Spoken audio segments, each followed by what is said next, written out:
Hello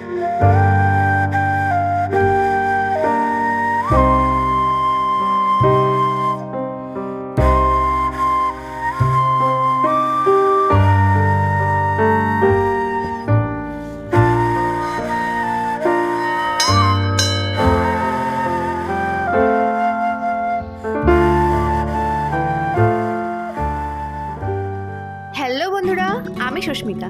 তোমাদের সবাইকে জানাই আমার ইউটিউব চ্যানেল সুস্মিতাস ক্রিয়েটিভিটিতে অনেক অনেক স্বাগত। ভারতের উত্তর পূর্ব অঞ্চলে অবস্থিত আর ভারতের একটি অন্যতম পাহাড়ি রাজ্য হলো সিকিম। আর আমরা আসাম জোরহাট ডিস্ট্রিক্ট হোমটাউন মারিয়ানি থেকে বের হয়েছি সিকিম রাজ্যের রাজধানী গ্যাংটকের সৌন্দর্যময় দৃশ্যগুলো দেখার উদ্দেশ্যে। গ্যাংটক যাওয়ার পথে আমরা নেমে পড়লাম একটা হোটেলে, যেহেতু ব্রেকফাস্ট করতে হবে। আর সেই হোটেলের বাইরের ভিউটা কিন্তু খুব সুন্দর ছিল। আমরা মারিয়ানি থেকে ট্রেনে উঠেছিলাম দুপুর 1টাতে, আর আজ সকাল 5টায় এনজিপি পেয়ে সেখান থেকে আবার গ্যাংটকে পৌঁছালাম সকাল 11:30 নাগাদ। আর আমাদের হোটেলটা এমজি মার্কেটের খুব কাছেই, আর হোটেলের নাম হলো হোটেল জাম্বালা। যেহেতু ঠান্ডার দিন ঠান্ডা জায়গায় এসেছি ঘুরতে, তাই লাগেজ কিন্তু অনেক হয়েছে। আমার হাতেও লাগেজ রয়েছে, আর ও দেখো লাগেজগুলো টেনে টেনে হাঁপিয়ে পড়েছে। এবার আমরা আমাদের রুমে এন্টার করলাম, আর রুমটা কিন্তু খুব সুন্দর ছিল, কিন্তু ঠান্ডা প্রচুর ছিল। মনে হচ্ছিল যেন আমরা ফ্রিজের ভিতরে ঢুকে গেছি। আর এটা হলো আমাদের রুমের বাইরের ভিউটা, যেটা খুব সুন্দর ছিল। বন্ধুরা, রুমের বাইরের ভিউ যদি এত সুন্দর হয়, তাহলে মাঝে মধ্যে মন খারাপ হলে সেটা ঠিক হতে বেশি সময় লাগে না, তাই না? আর দেখো, কুয়াশার জন্য কিন্তু পাহাড়গুলো দেখা যাচ্ছে না, এত কুয়াশা ছিল। টানা লম্বা জার্নি করে 11:30টার দিকে পৌঁছেছি। এবার আমরা 12টার দিকে বেরিয়ে পড়লাম গ্যাংটকের সাইট সিনগুলো করার জন্য। আর এই ড্রাইভার দাদাটা আমাদেরকে নিয়ে যাবে গ্যাংটকের লোকাল 4টা ভিউ পয়েন্ট দেখাতে। আর প্রথম আমাদের যে জায়গায় নিয়ে যাবে সেটা হলো গণেশ টক। তাহলে চলো বন্ধুরা, তোমরা আমাদের সাথে গ্যাংটকের সাইট সিনগুলো এনজয় করো।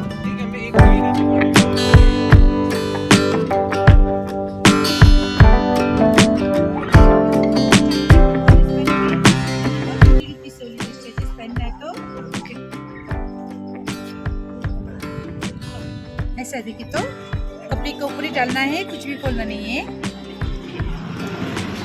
বন্ধুরা, গ্যাংটক এসে যদি ট্রেডিশনাল ড্রেসে না পরলাম তাহলে কি করলাম, তাই না? আর এই ড্রেসগুলো কিন্তু রেন্টে মাত্র 50 টাকা করে। বন্ধুরা, কত টাকায় তো এদিক সেদিক খরচা হয়ে যায়। আর তোমরা যদি এই মোমেন্টগুলোকে ক্যামেরাতে বন্দি করে স্মৃতি বানাতে চাও, তাহলে অবশ্যই এই ড্রেসটি পরে একবার ভিডিও ফটো অবশ্যই তোলো, কারণ জীবন তো একটাই। আর এই সুন্দর জীবনে সুন্দর সুন্দর মুহূর্তগুলো যদি উপভোগ না করলাম, তাহলে জীবনে আর কি করলাম, তাই না? আর দিদিটা আমাকে ড্রেসটা পরিয়ে দিচ্ছে, নিজে পছন্দ করে পরাচ্ছে। এই ড্রেসটাতে নাকি আমাকে ভালো লাগবে।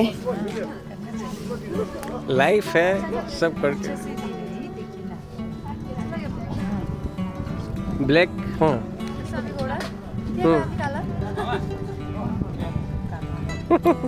फेयर एंड लवली लगा लो, नेचुरल ब्यूटी है। যাই হোক, গ্যাংটক এসে জানতে পারলাম আমি নাকি ন্যাচারাল বিউটি। বাহ বাহ বাহ। মজা লাগতেছে এটা।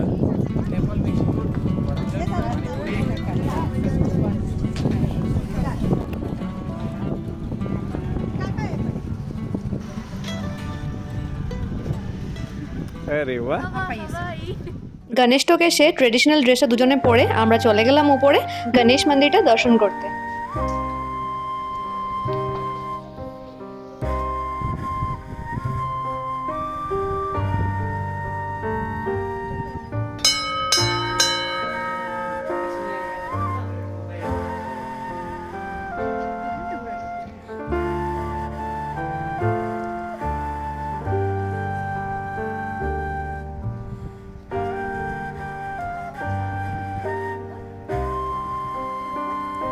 আর গণেশ মন্দিরের সাইড দিয়েই রয়েছে শিবলিঙ্গ।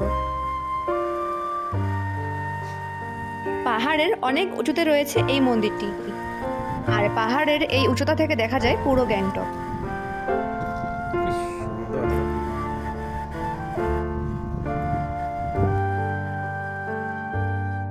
পাহাড়ের এই প্রাকৃতিক সৌন্দর্যগুলো তোমরা ক্যামেরা দেখে ততটা ফিল করতে পারবে না, যতটা নিজে চোখে দেখলে ফিল করতে পারবে।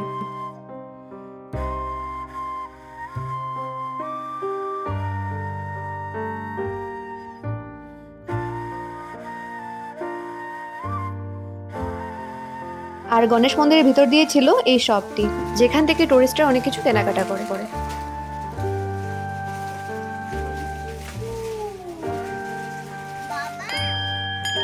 আর এটা হলো সিঙ্গিং বাউল, যেটাকে তিবেতান বাউলও বলা হয়, আর কিছু কিছু লোক একে হিমালয়ান বাউলও বলে। আর এই বাউল থেকে কিন্তু সাউন্ড প্রডিউস হয়, যেটার নাকি অনেক বেনিফিট রয়েছে। আর এটা বাজানোর কিন্তু একটা টেকনিক রয়েছে, যেটা আমাদেরকে আঙ্কেল দেখিয়ে দিচ্ছেন। আর এই বাউলটি এমন একটি পাওয়ারফুল সাউন্ড প্রডিউস করে, যেটি আমাদের ডিপ রিল্যাক্সিং ফিল করাতে সাহায্য করে।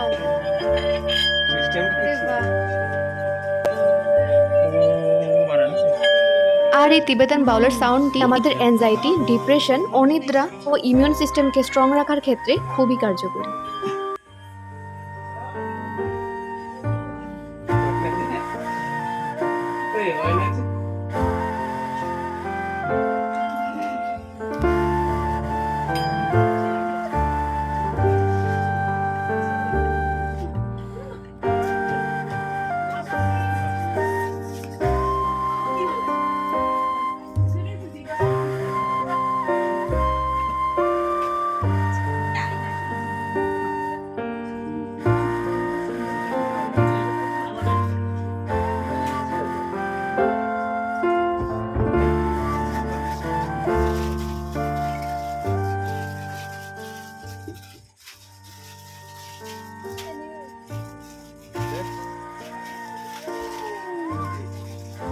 আর এটা হলো গণেশ টকের বাইরের ভিউটা।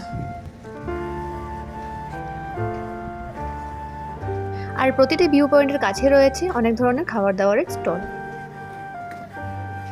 আর গণেশ টকের একদম সামনেই রয়েছে ভূত বাংলা। সেটা আর ভিডিওতে ওঠানো হয়নি, কারণ সেটাতে অনুজ ঢুকেছিল, আমি ঢুকিনি। আমি ঢুকলে আর বেরোতে পারতাম না। তারপর আমরা দেখতে আসলাম 3 নম্বর ভিউ পয়েন্টটা, যার নাম হলো অর্গানিক পয়েন্ট।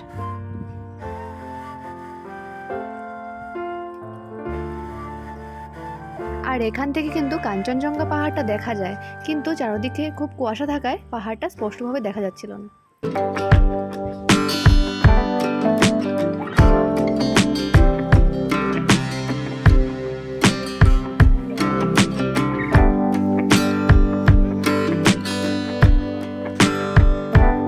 তারপর আমরা আসলাম 4 নম্বর ভিউ পয়েন্ট দেখতে, যার নাম হলো প্লান্ট কনজারভেটরি। আর এই ভিউ পয়েন্টটি রয়েছে গণেশ টক থেকে খুবই কাছে। আর এখানের এন্ট্রি ফি হলো পার পার্সনদের জন্য 20 রুপিস করে, আর বাচ্চাদের জন্য 5 রুপিস করে। আর এখানে বিভিন্ন প্রকারের ফুল রয়েছে, আর ফুলপ্রেমী মানুষদের জন্য দারুণ একটি জায়গা। আর এখানে অনেকটা উঁচুতে উঠলে পরে কিন্তু ঝর্ণাও রয়েছে, যেটা তোমরা আসতে দেখতে পারো।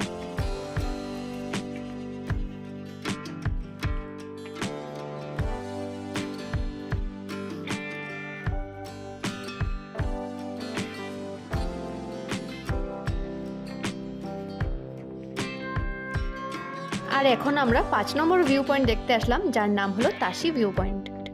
আর তাশি ভিউ পয়েন্টের নিচে রয়েছে আর্মি ক্যাম্প। আর এই ভিউ পয়েন্টটি দেখার জন্য কিন্তু অনেক কটা সিঁড়ি উঠতে হয়।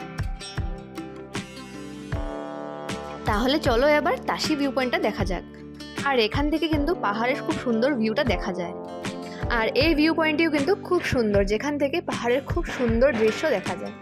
তবে কুয়াশা যদি একটু কম থাকতো তাহলে আরও বেশি ভালো লাগতো, কারণ দূরে দূরে পাহাড়গুলো কিন্তু দেখা যাচ্ছিল না।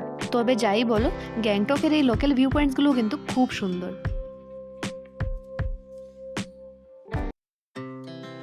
Our hearts beat to the city streets. We began to feel the fire. We rise like tall buildings as the chemicals they take us higher. The night's young and it's just begun as she puts her hand in mine. We wanna chase the night, wanna dance to the light, pull the stars from the sky, just two hearts running wild. Never sleep, never stop, as we shout from the top. We're gonna be. এবার চলে আসলাম 6 নম্বর view point দেখতে, যার নাম হলো বাকথাং false. আর এখানে করার মতো 2-3টে activity রয়েছে, যেটা তোমরা আসলে করতে পারো। আর এক একটি অ্যাক্টিভিটি করার জন্য কিন্তু 100 থেকে 150 টাকা করে নেবে। আর তোমরা যদি চাও ঝর্ণার সামনে দাঁড়িয়ে লোকাল ট্রেডিশনাল ড্রেস পরে ফটোস নেবে, তাহলে কিন্তু নিতে পারো, যার মূল্য হলো 100 টাকা করে।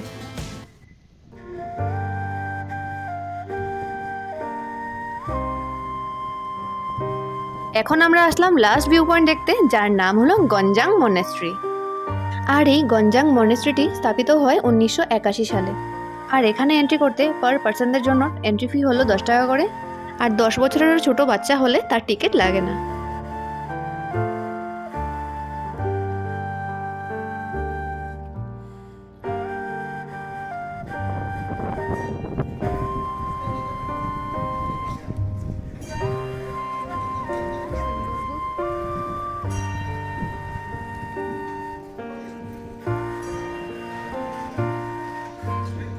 বন্ধুরা, এখানে আসার পর মনটা সত্যি জুড়িয়ে গেল। এত সুন্দর ভিউ চারদিকের, আর এত শান্তি, সেটা বলে বোঝানোর মতো নয়।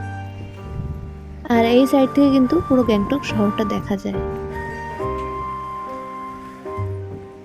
এখানে ঘুরে নেওয়া হয়ে গেলে আমরা চলে যাব আমাদের হোটেলে। তারপর কাল বেরো হবো সকাল 6টার দিকে, আর যেখানে গেলে আমরা দেখতে পাবো চারদিকে বরফ আর বরফ। তাহলে চলো, আজকের মতো টাটা, দেখা হবে কালকে নতুন ভিডিও নিয়ে। আর আজকের ভিডিওটি ভালো লেগে থাকলে ভিডিওতে একটি like, comment, share and subscribe অবশ্যই করো।